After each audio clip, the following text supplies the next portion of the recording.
protective of themselves. The problem comes when you think that you're better than other people and you think it's okay to lie to anybody that's not a Jew. You think it's okay to steal from people that are not a Jew. You have two sets of standards. The problem with that is it allows you to rationalize anything, right? And human beings are generally self-serving creatures. So if your fundamental religious... What happens when a debate over foreign policy suddenly turns into a confrontation over morality, loyalty, and double standards? That's exactly where this exchange between Dan Bilzerian and Patrick Bet-David begins to get uncomfortable. Dan's argument goes beyond Israel or American foreign policy. He is challenging what he sees as a deeper double standard in the way certain actions are justified depending on who commits them. And that immediately raises a much bigger question: when national interests and moral principles collide, which one should come first? Before we dive into the full story, make sure you subscribe. If you enjoy our political breakdowns, help us reach 5,000 subscribers by the end of the month. Every subscription brings us one step closer to that goal. Comments you're making about Israel, a recent thing, or have you always had these beliefs? It's more recent. I didn't really realize what a problem it was until recently, and then everybody was scared to say something about it. My brother told me, like, you can't say anything about it, they'll fucking kill you. Like, everybody basically said that I couldn't say anything about it. And actually now they're literally trying to kick me off the board of my company because of those tweets. So, shit. Yeah, I've definitely had a lot of negative pushback, a lot of my Jewish friends, but I don't give a fuck. It's one of those things where I know that it's the right thing, and the fact that everybody else is scared to say it makes me, feel obligated to be vocal about it. Why do you think it's the right thing? Because I know that they're a fucking parasite. They provide the U.S. absolutely no value. They've done so many thand would constitute, an act of war against us. I mean, USS Liberty, Lebanon Affair, I can go on and on and on and on and on. But, and I think they knew about 9/11. I think they had JFK assassinated. The first thing that he wanted to do, right before he died was, make AIPAC a foreign entity, and not allow them to have nukes. And then all of a sudden this fucking guy's dead. And Jack Ruby, who is Jack Rubenstein, it's just and then you just, I don't know, man, I can't ignore all the shit that they've done. They sold their secrets. Netanyahu lied to us about weapons of mass destruction. We fought all these fucking wars. My friends have died over there. And I just look at what they provided us with, and it's fucking, it's not nothing. It's like a negative, it's not, even if they just didn't do jack shit, that would be, bad, but they've actually done things to hurt us over and over and over again. So this whole thing of they're our greatest allies, just complete fucking bullshit. And, we send them $100 billion, then they send AIPAC $100 million, and then they distribute it to our politicians, and every politician has a little fucking AIPAC handler walking around and telling them what to fucking say and how to vote. And it's just look, I'll donate $100 grand to politicians, and they call me up hey, you need anything? Every week. I don't need shit. I fucking sit on my ass. I don't do anything. I don't care. I don't fucking break any laws. I don't need any favors. I just gave it to them because I didn't want to see any more fucking retard, Democrats in there. So, but that's 100,000. What does 100 million buy you? How many fucking phone calls do those guys get?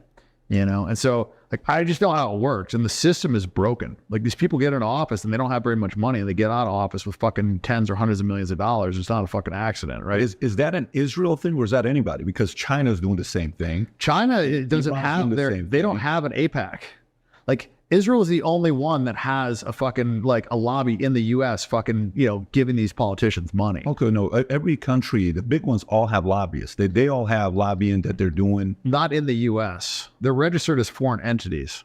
Right. I mean, if you're talking about, are you going to the dual citizenship part with Israel, Israel? That's another problem is a lot of our politicians have far more allegiance to Israel than they do the United States. I mean, that's a whole nother issue as well. Do you know why they did the dual citizenship? Do you know the history behind why they did the dual citizenship? What do you mean? So the whole concept of dual citizenship was because when Israel became a, country again, they didn't want the people from here who wanted to go back to Israel that didn't have a motivation to go if they were going to lose their citizenship here. So that was the reason why they did it. It was kind of okay, you're your own country. We kind of need some of you guys to move over there to help the country out. Yeah, but I'm not going to go. Why are you not going to go? Am I going to lose my citizenship here? But you are. I mean, we don't do that. Every other country, I don't want to lose my citizenship. Well, okay, how about if we do this?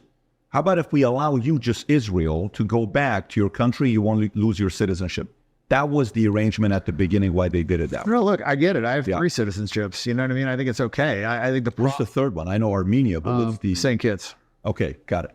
Yeah, so I mean, I don't have an issue with dual citizenship. My issue is when somebody is holding a U.S. office and they are putting a foreign nation's interest before America's interest, and they are favoring that other country. And so that to me is treason. Like when you are a U.S. government official, your motivation should be to do things in the best interest of the government that you are representing, not some other fucking foreign country. And that's the problem.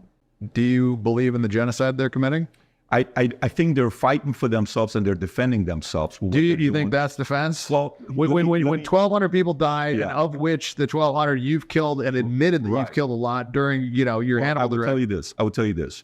If Israel's the enemy, then if let's just say you don't do anything and everybody in the Middle East unites to take out Israel, do you think the Middle East is better without Israel? And do you think the world's a safer place without Israel? 100%. It's not even close. Okay, tell me why. Why do you think? Give me an argument otherwise, please. But give me one argument why the world would be better off with Israel. Let's just start with that. One thing. Give me one thing. Have you ever lived in the Middle East? No. I lived there for 10.5 years. It's a very it's not as like here. You can sit here. You can be an atheist. You can be an agnostic. I can be a Christian. He can be a Jew. He can be an LDS, Muslim. No problem. We can coexist here. You can do that in Israel. You can do that. I mean, not really. They're operating apartheid right now. So everybody's not living equally. Not at the level of Iran. Not at the level of what Iran is doing. I mean, in Iran, if you're thinking what Israel is doing out of control, do you know how much money Khamenei's families made?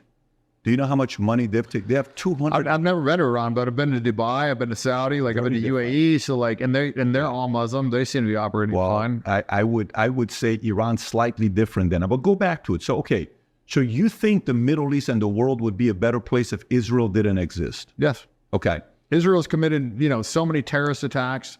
They're stealing land right now. They're operating apartheid. They're currently committing a genocide on Palestinians. Like, do you believe in the genocide they're committing? I think they're fighting for themselves and they're defending themselves. Do you think that's defense? Well, when 1,200 people died, and of which the 1,200 you've killed and admitted that you've killed a lot during, your handle. I will tell you this. The part I question where people who are Jewish can't stand when I say this, I don't know how you, Netanyahu, claim you have the best intelligence in the world, Mossad, and you didn't know that on October 7th they're attacking you. They knew about it. They didn't. They wanted it to happen, so they had a reason to take that. They wanted a reason to take the land. I totally get it. And they killed their own citizens. And they claimed that all these people got raped. That was bullshit. They claimed beheaded babies. That was bullshit. Everything that they said was a fucking complete. Not only was it a lie, but they committed all those atrocities themselves to the Palestinians and been caught doing it. In fact, they just got caught gang raping Palestinians. How many babies have they killed? All the things that they accuse the Palestinians of or Hamas of or whatever, they're guilty of 100-fold themselves. And they've been doing that. Like October 7th wasn't the start of this.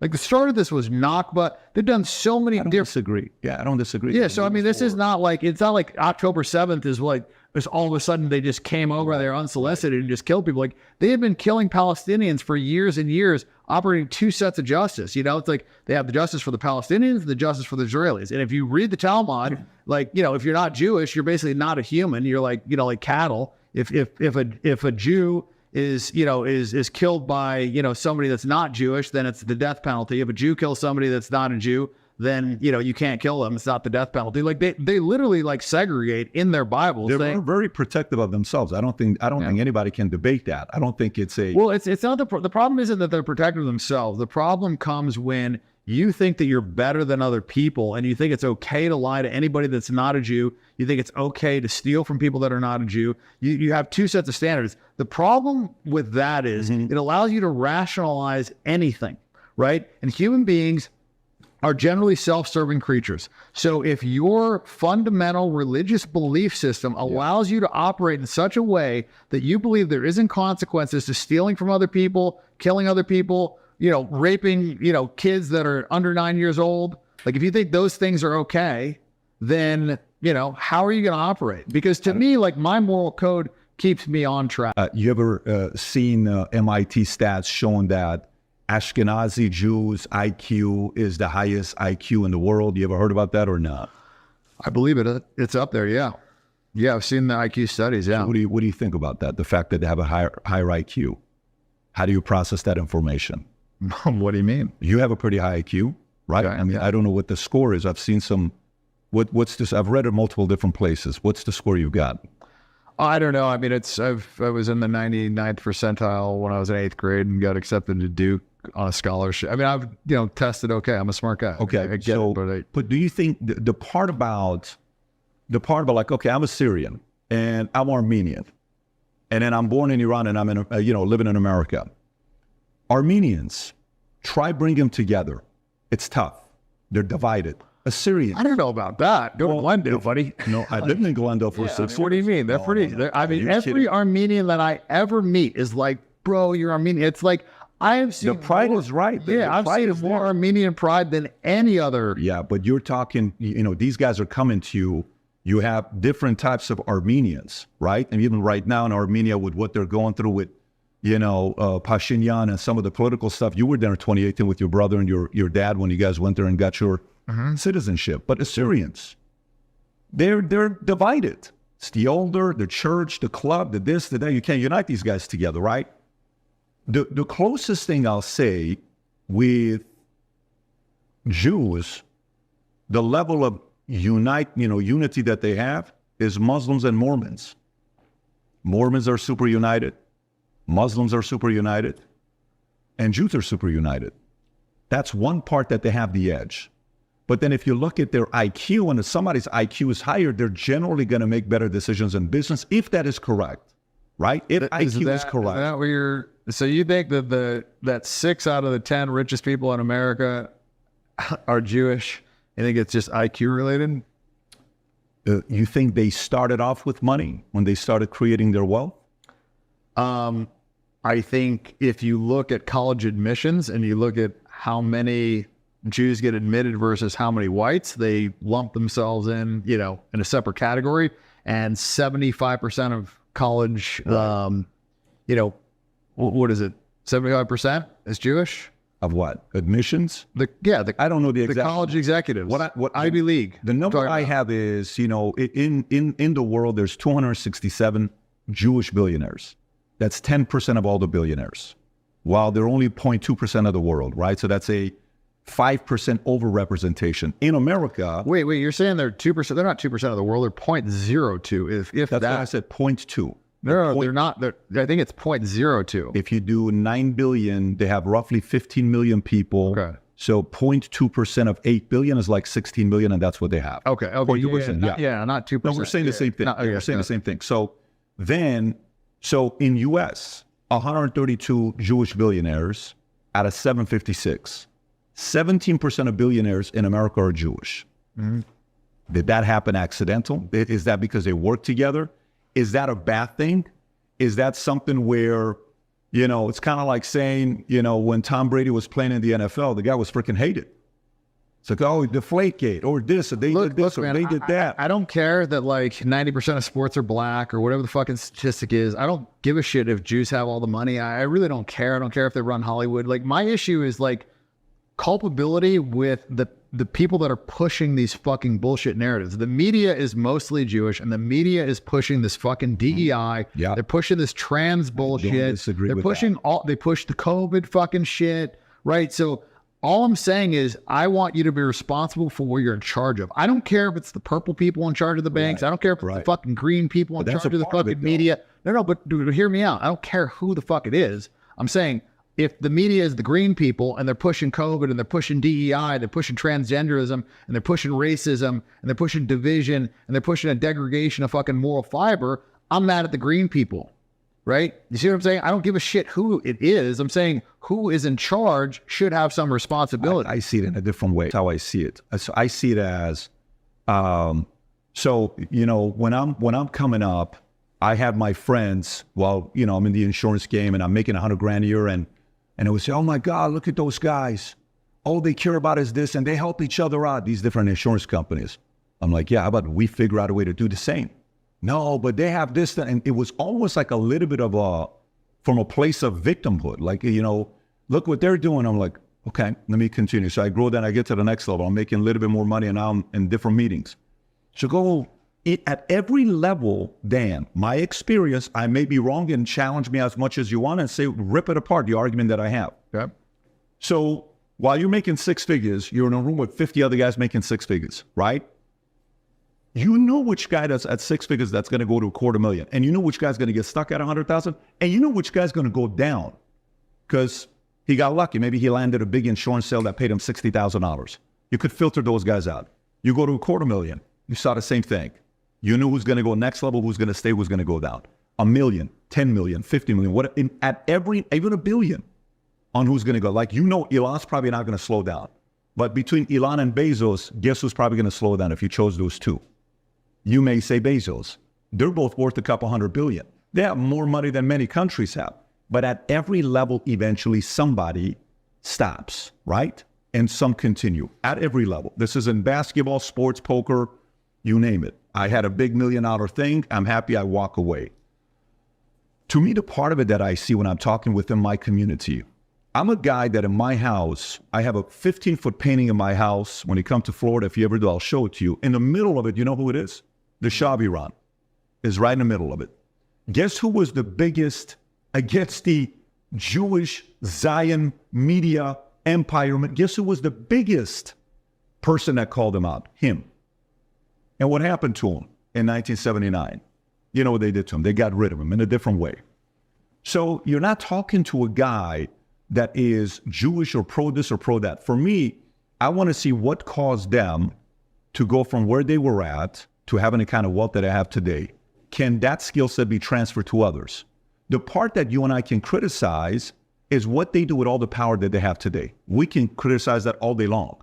They run media, they run CNN, they do this, and they all tell everybody, you better say this, or you better say that. The Soros, the Bond, Bronfman, all these guys. You can criticize that all day because now you have the power. What do you do with the power? But my interest is, what caused them to get all this money? It's not like one day they woke up, they found something, and the next thing you know, they're doing this. How did they get all this power and this money that they made? Was that pure luck? Was that accidental? I mean, depends on what field you're talking about. I mean, I think when you kind of stick together and when BlackRock, their execs are 100% Jewish. So when you only hire Jewish people and you give them preferential treatment, I think it's natural for, your race, religion, whatever, to have a higher, success rate when you're banded together and everybody else is divided. And, it seems like America just gets more and more divided by the day. And what would make it easier to conquer a country than to divide it? It's a lot easier, that's why they say divide and conquer, right? Mm-hmm. So in order to rule a country as a small class, you want the country divided. What's happened in the last 4 years? Our country's more divided than it's ever been. It's more racist, it's more divided, it's more fucking angry. Everybody's fucking pulling each other apart. And, and the same playbook is happening in the UK. So I look at what is going on in the world and I don't think it is a positive thing. And so that is where, I get upset is because... But the question is, how did they get the power? How do you think they got their power? Because this didn't happen, just 70 years ago. They didn't have a country, whatever the timeline is when they got it, right? How did they all of a sudden go from what happens in Germany, then they get their country, then they're able to move up politically, then they're able to move up in media, then they're able to move up in all these different places with finance and Wall Street?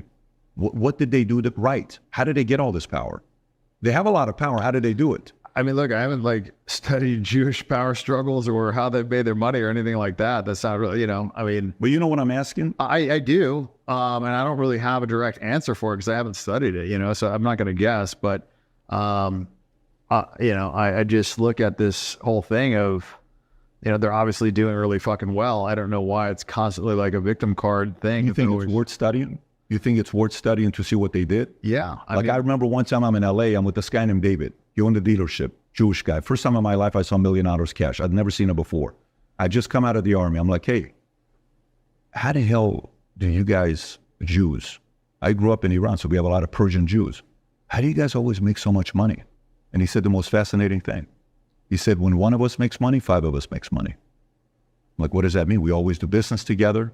We always go into deals together. We're always finding ways to do business together. Do you know from that moment when I was 21 years old, when I started my insurance company at 30 years old, you know why was one of the reasons we never lost the vice president of the company? And I'm in Vegas right now because I got a convention at MGM for this week with 10,000 people there. We give our guys equity. So our guys own the company. So it wasn't like it's my commission. That idea of equity came from that Jewish, dealership guy I met at 21 years old. Listen, I get it. I mean, good for them. I don't have a problem with that. I don't care if they help each other out and whatever, they band together. My issue is when they fucking put their country ahead of our country, when they're living in our country and they're politicians in our country. And I care when our country is hurt to help their country. That's what I fucking care about. I don't give a shit if they band together. I don't care if they give each other special treatment, whatever. I mean, I'd like to stop hearing about the fucking victim card bullshit every time I fucking turn around, because they're not victims. They're crushing in every fucking category. And, and they like constantly refer to the Holocaust when they're the biggest Holocaust deniers on the fucking planet. They deny the Armenian Holocaust, which, like half of my people got wiped out, half of your people got wiped out. They deny that. So I don't think it's right for them to whine about the Holocaust and force feed every single fucking children, all the fucking children and students this fucking Holocaust narrative and hijack the entire fucking World War II and make it about the fucking Jews when like 85 million people fucking died during World War II. Was it all about the fucking Jews? But they make every movie about the fucking struggling Jews and how they had to fucking endure all this stuff. And yet, they can't recognize the Armenian Holocaust. We lost half our population. They didn't lose half their population, but yet we have to hear about it every fucking movie, every classroom, every museum, nonstop on every show. Well, why though? Why what? Why do they play the victim card so much? So let me ask you, who made the movie about Armenian genocide? I don't know who made it. Did you ever watch the movie with Christian Bale? 1917? No, not 1917. The recent one with Christian Bale. I think it's called, if you haven't seen it, you got to watch it. You'd love the movie. But it's called Belief or hang on, Courage, Armenian Genocide movie. What's it called? The Promise. Have you seen it? No. It's ridiculous. I'll send it to you afterwards for you to watch. But The Promise. Do you know who made The Promise? I don't. The owner of MGM, Kerkorian. Okay, he made The Promise with Christian Bale. He put $100 million into it. The budget was $90 million. They made $12.4 million. Is what the movie did. But it's actually a very good movie. It's worth watching. But the point I'm making there is an Armenian created $9 billion of wealth for himself that he could use the money to make the story, to tell the story of what really happened with the Armenian genocide. I think you're missing the point. It's not about what they do in Hollywood with their money. It's about the fact that the government puts this in the school systems. But why do they put it in the school systems? Because they're controlling our fucking government. Why do they control our government? I don't know, because they assassinate presidents. They assassinated JFK because they have a Mossad operation at fucking Epstein Island. They get blackmail on our politicians. They give hundreds of millions of dollars via APAC. That's why they fucking control the country. Epstein's brother. Yeah, but that's why you asked the question. That's why they control the country. But the point is. But is that right? Like, I'm not saying it's just because they control it doesn't mean that it's like a pat on the back because they're doing it through fucking illegal means. So, brother, I'm a business guy. So are you. I'm looking for solutions. What is the solution? What's your solution? The solution for what? To this challenge here that they're able to make all these movies, tell the stories, put in the schools, put in all this stuff. That's not my issue. My issue is our support of Israel, and my issue is like Israel's control over our government. That's my problem. It's not these fucking movies. That's like proliferated shit. My issue is that Israel is controlling our government. They have Mossad operations to get dirt on our politicians. They're fucking bribing our politicians. That's my problem. Okay, and they're doing it to the U.S.'s detriment. They're going to drag us into one more fucking war where we have U.S. citizens dying for fucking Israel. Yeah. As a veteran, you should not want to fucking see that. I'm not for it. Iraq was a fucking joke, and we did that because that dumb fucking Netanyahu got in front of Congress, lied out of his ass, and said there's weapons of mass destruction when everybody fucking knew there was. We said it as well, bro. No. It came from him. No, it's not about it. Didn't come from it. It could have come from him, but we did it as well. He testified in front of Congress. I remember that there was weapons of mass destruction. And it was complete fucking bullshit. But we said it as well. But again, for me, the only thing I'm interested in, everything you're saying, I don't disagree with the things that you're saying. For me, it's what's the solution? Because they're going to continue making money. BlackRock's not going to slow down tomorrow because we're doing this podcast, and all of a sudden they're going to say, oh, Dan Bilzerian, you make sense. Guess what? We're going to stop being pushing our agenda This so ain't much. for BlackRock. It's for the people, man. It- BlackRock ain't going to change. They're going to operate in their own self-interest. They're going to push this fucking DEI bullshit. They're going to force all the companies that they fund to push DEI bullshit. The only thing that the people can do is fucking push back, start boycotting this stuff. they're doing that. Stop fucking supporting it. And, you know, you ask like what the solution is. I mean, why is Israel even an ally? I mean, why when they shot down a civilian plane, did we just say, that's fine? But when Russia did it, You mean a ship? The UN no, says they shot down a commercial airliner that flew over their airspace that had civilians in it. When Russia did that, that was an act of war. Why is there a double standard? Why do you think? Because they control our fucking government. I already said it. But again, Why do you think? well, I mean, if you want to find out like what the first thing would happen for this to be stopped, again, solution oriented. If we say what's the first thing, you know what the first thing is? If we stop lobbying, half the shit stops. If the concept of lobbying stops, we had Paul Manafort on the podcast. Yeah, I don't know if you know who Paul Manafort is. Is it Paul Manafort? Anyways, we had one of the bigger lobbyists on the podcast. Him and Roger Stone started their company many, many years ago. And I said, so what do you think about lobbying? I said, do you think it's a good thing? Or do you think... I think it encourages corruption is what I think. I fully agree. But you know what he said? He said, the other side's doing it, so we're going to do it. So Yeah. if today lobbying stopped, these guys wouldn't have the kind of power that they have today. The whole system's broken. That's the problem. It's broken, and government just gets bigger and bigger and bigger. And yeah, I mean, listen, this country was founded because we didn't want to pay 1% fucking tax on tea. Don't forget that. We were willing to fight for that, 1%. and now 1% tax on tea. That's why we have this fucking country. Come a long way from there. what's your point? My point is that, you know, we should fucking stop putting up with this bullshit, and there should be fucking changes made. Like our politicians are not running our country. We think that they are. They're just not. And You think it's ever going to change? You think the format's going to change? I think that when we have our economic crash, that might be a catalyst. I think people are lazy, and I think they're pussies, and I don't think they're going to do jack shit until their way of life is threatened. And I think people will do something. That's what I think. But I think it'll take an economic collapse for anybody to do anything. The government's not going to initiate it. That's for sure. Well, don't you think an economic collapse would actually benefit them? Would actually benefit the people of power to be able to give more free things during that time for where people are willing to give up even They more can control? inflate, and they will. They'll Right. print more fucking money. You know, but that, you know, can't go on forever. You know, this like fairy tale of just like printing and printing money, like that doesn't work. I mean, like, let me ask you this. Why do you think the quality of life now is lower than it was 50 years ago when we have all this technological innovation? We've got the ability to produce things for a lot cheaper cost. We've got the ability to mass scale. Why do you think our quality, like, where's all the money getting sucked out of? Like, where's all the money going? If you go on 50 years, you're talking 74. No. So are you talking technical? You want a technical answer, or you want just a... I'm saying, where'd the money go? Well, how did all that money get a lot sucked of onto the economy so that, you know, we are having a shittier average quality of life than we were 50 years ago? Well, if you're talking technically in 1972, when Nixon took U.S. off the gold standard, shit changed because America can print as much money as they want. You couldn't when it was based off the gold standard. So the recklessness started after 72. So if you're talking that, that's that part. Because now we can just do what? Hey, you know what? What do we need to pay off? Print another $1 trillion. Print another $4 trillion. Print another $6 trillion. It's okay. Exactly. And by the way, just so you know, the more money they print, guess who makes the money? You know what the money goes up to? The people that have businesses. Yeah, I mean, But if you're asking a technical question, that's where the wild, wild west started. Where typically it's like, okay, hey, Dan, you know, can I get $100,000? Yeah, here's collateral. Okay, cool. I got it. $120,000 watch, shit hits the fan. I can sell this, no problem. Mm-hmm. This was gold. What's collateral now?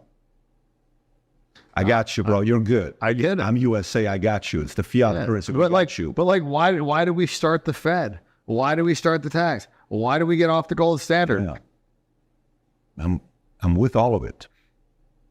But I'm curious what you think, because you got a smile on your face. You have a I've reason. already told you what I think's the problem. I've said it numerous times. I mean, our government is not being fucking controlled by the people who say they're controlling it. You know, You seem very optimistic. I'm not. I'm actually not very optimistic about it. Like I said, I think it's going to take an economic collapse.